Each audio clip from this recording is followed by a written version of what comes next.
반갑습니다. 타임 레버리지. 시간을 들여 막대한 수익으로 치환한다. 소중한 하루가 밝았습니다. 오늘도 힘차게 시작하셨으면 좋겠고요. 긍정적인 마음으로 투자 이어가시길 바라겠습니다. 조심 다지면서 좋은 영상 만들어 보도록 하겠습니다. 금일도 함께 성장해 주심에 대단히 감사드립니다. 첫 번째 기사인데요. 비트코인 강세장 사이클 끝이다 라고 하시는 분들도 계시는 반면 우리 구독자님들, 에이플 회원님들은 바닥 찍고 반등할걸요? 오히려 더 긍정적으로 오히려 돈이 없어가지고 이럴 때 모아야 되는데 그쵸? 아쉽기도 하고 내가 왜 현금을 이렇게 안 가지고 있었을까 하시는 분들도 꽤 많이 계시는 걸로 알고 있습니다. 비트코인 7만 달러 방어가 핵심이다. 단기적으로 조금 더 지지부진한 흐름은 나올 수도 있겠지만 저는 개인적으로 시즌 종료는 아직 시기상조이다. 우리가 시장을 조금 더 입체적으로 바라볼 필요는 있다라는 거. 바닥 다진 이후에 개미들 완전히 털었으니까요. 작년 8월 5일 엔캐리 트레이드 청산 기억하시나요? V자 반등으로서 기술적인 상승세가 다시 한번 나올 수 있다라고 저는 생각하고 있습니다. 이 크립토컨트 주기영 대표 같은 경우는 강세 사이클이 끝났다라고 보시는 분이시죠. 개인의 의견이기 때문에 존중은 합니다. 여러분들도 투자의 선택은 당연히 본인의 몫이기 때문에 투자를 이어가실지 말지 집행하실지 말지는 본인 선택에 따라 결정해 주시면 되겠죠. 반등까지는 최소 6개월이 걸린다라고 하시면서 현재로서 단기 반등 가능성이 굉장히 낮다라고 해주시고 계신데요. 지금 현재 미국의 관세 정책으로서 무역 전쟁까지 이루어지고 있고 트럼프발 블랙 먼데이가 가동이 됐지만 우리는 그들의 의도를 조금 더 파악해 볼 필요가 있고요. 연준의 서포트를 통해 금리 인하로서 경기 침체를 막아줄 수 있는 확률과 중국의 지준율 인하, 금리 인하를 통해 부양책이 가동될 확률, 지금 현재 아직까지 미국과 중국이 대립하고 있지만 그들의 꿍꿍이를 미루어 본다면 결국엔 약달러 글로벌 유동성 장세는 펼쳐질 것이라 생각하고 있습니다. 시장에 피가 흐르면 오히려 피하는 게 아니라 사야 된다, 용기로 맞서야 되지 않을까 이렇게 좀 생각이 드는데요. 매수 시점을 알려주는 세 가지 신호라고 하면서 월스트리트 저널에서 말을 해주고 있네요. 첫 번째 변수는 트럼프의 태도의 변화라고 나오는데요. 일부 국가의 관세를 철회할 수 있는 가능성이 있다라는 거. 사실 이 포션보다는 이 두 번째 확률이 조금 더 높아 보여요. 이 타국의 대응 여부이죠. 현재 중국 같은 경우는 굉장히 강하게 나가고 있지만 우리나라뿐만 아니라 많은 국가에서는 꼬리를 내리고 트럼프와 만나서 관세 협상을 하기 위해 노력하고 있죠. 새로운 무역 조건이 제한되고 있다라는 거. 세 번째는 연준의 개입 가능성. 지금 현재 5월 FOMC 전에 긴급 회의를 열 수 있다라는 가능성이 또 점쳐지고 있는데요. 그들이 시장을 부양하게 된다면 과연 어떤 장세가 펼쳐질지. 얼마 전에 관세를 90일 유예할 수 있다라는 거짓 기사가 나오자마자 시장이 크게 올랐었거든요. 그 말은 즉슨 많은 투자자들이 언제든 이 시장에 뛰어들 준비가 되어 있다라는 거. 우리는 지금 빠져나갈 때가 아니라 굉장히 힘들고 사방에서 피가 터지지만 용기를 낼 때라고 좀 다시 한번 말씀드리고 싶네요.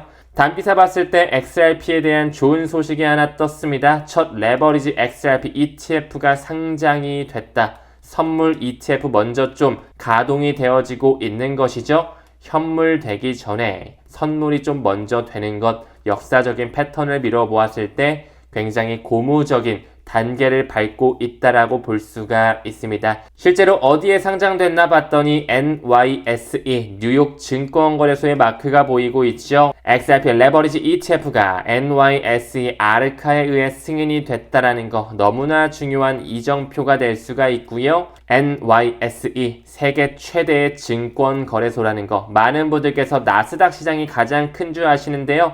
아닙니다. 첫 번째 가장 큰 시가총액을 보여주고 있죠. 바로 그 인터컨티넨탈 익스체인지에서 소유하고 있는 뉴욕 증권거래소의 XRP에 대한 레버리지 ETF, 선물 ETF가 승인됐다라는 거 너무나 중요한 출발점이 될 수 있습니다. 다음 기사 봤을 때 홍콩 상하이 뱅킹 콜포레이션이죠. 영국을 기반으로 한 최대 은행이라고도 볼 수가 있는데요. XRP와 선을 연결하면서 궤를 같이 하고 있는 모습이 형상화되고 있습니다.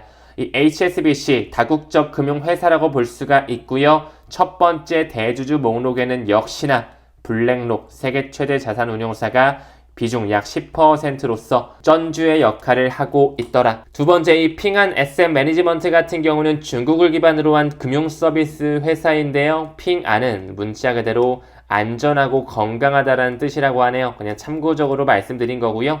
중국에서 6번째로 큰 회사로 평가되는 이 핑안에서도 역시나 HSBC의 자금줄을 쏘고 있었다. 그 밑에는 뱅가드 그룹과 스타테스뿐만 아니라 노르웨이 정부의 연기금을 관리하고 있는 MBIM, 롤지스뱅크까지 들어와 있다라는 거. 그 HSBC가 과거서부터 블록체인, 암호화폐를 받아들이기 위해 노력하고 있었고요. 결론적으로는 리플과 연결될 수밖에 없다라는 거. 퍼즐 좀 맞춰갈까요? 이 HSBC는 2013년 11월부터 디지털 자산 보관을 하기 위해서 암호화폐를 커스터디하기 위해서 플래닝을 짜고 있었죠. 그러면서 직원까지 채용 중이라고 하는 그런 보도자료까지 나왔었는데요. 결국에는 HSBC가 리플이 인수한 메타코와 손을 잡으면서 디지털 에셋을 보관하게끔 준비하고 있었다. 사실상 리플과 SEC는 굉장히 초기 시절부터 파일럿 테스트를 하면서 파트너십 관계에 있었고요. 2013년 중반부 시점에는 이미 HSBC가 국경 간 결제 판도를 바꿀 수 있는 XRP 레저를 인정하면서 게임 체인저로 언급하고 있었다라는 거. 실제로 HSBC의 논문을 미루어 보았을 때 XRP가 실질적으로 언급이 되면서 그들은 리플, XRP 레저의 망을 리얼타임 크로스보더 세틀먼트의 게임 체인저로 언급하고 있다라는 거 눈여겨볼 필요가 있었죠. 그렇기 때문에 이런 기사 또한 충분히 나올 수가 있습니다. 유럽을 대표하는 영국의 최대 금권 HSBC가 XRP를 활용하면서 더 빠른 국경 간 결제에 대한 파일럿 테스트를 진행하고 있었고, 과거 메타코의 원탁 회의에서도 이미 피델리티, 언스텐 영이죠. EY 한영뿐만 아니라 ISO 2002 등록 관리 그룹으로 함께 나란히 들어가 있는 뉴로클리어, 그리고 시티그룹 여기에도 HSBC가 들어가 있었다라는 거. 말 나온 김에 끝까지 가볼까요? 프랑스 최대은행 BNP 파리바와 시그넘이죠. 스위스 기반의 최초의 디지털 은행 XRP를 품고 있다는 거 너무나 중요하고요. 조지아 국립은행, 그리고 스위스의 최대 금권 UBS, 그리고 2016년서부터 리플과 파트너십 관계를 맺으면서 합작 회사까지 내고 있었던 SBI 그룹, 그 뒷배에는 손정희의 소프트뱅크뿐만 아니라 로스차일드 가문의 유대계 자본까지 들어와 있다라는 거. XRP는 그들이 만든 하나의 블록체인 대장 영역으로 갈 수밖에 없습니다. 다음 기사 봤을 때 프라임 브로커 히든로드라는 한 회사가 있거든요. 많은 기관에 다양한 서비스를 제공하는 금융기관인데요. 얼마 전서부터 가상자산 기업과 인수 협상하고 있었고, 이 히든로드 같은 경우는 최근에 네덜란드 금융당국으로부터 EU에 대한 미카 잘 아시죠? 유럽연합에 대한 암호화폐 라이선스를 발급받은 이력이 있었는데 그 인수를 알아보고 있는 회사가 어딘지 봤더니 리플사가 괜히 XRP를 많이 활용하는 게 아니겠죠? 12.5억 달러의 프라임 브로커 히든로드를 완전히 인수했네요. 이 히든로드는 방금 언급드린 것처럼 네덜란드의 금융당국인 AFM으로부터 미칼 라이선스를 받은 암호화폐 서비스 제공 기업이라는 거. 앞으로 리플사가 규제에 대한 명확성을 완전히 가져가면서 엔터프라이즈급 커스터디뿐만 아니라 결제 시스템, 더 나아가 스테이블 코인 사업까지 할 수 있는 토대가 마련되어지고 있습니다. 다음 기사 봤을 때 블록체인 인프라 개발사 펜시가 나오고 있는데요. 양자 컴퓨터를 대비하면서 블록체인 보안 기술을 선보이기 위해 이중 나선형 PQC 블록체인을 설계 중이라고 해주고 있습니다.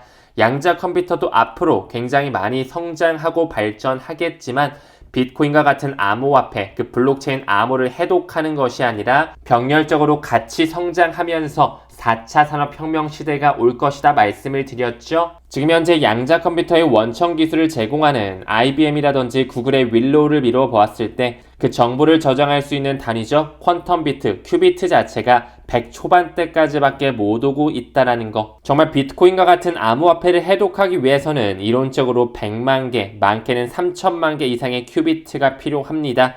최소 10년, 15년 정도의 기술적인 노력이 필요하다라고 계산적으로 나오고 있는데요. 암호화폐, 이 블록체인 기업 역시 가만히 있지는 않겠죠. 반드시 그들이 헐뜯고 싸우는 관계가 아니라 상호 보완적인 관계가 오면서 우리가 암호화폐로, 코인으로 뭐든지 살 수 있는 RWA 시대는 올 수밖에 없을 것이다.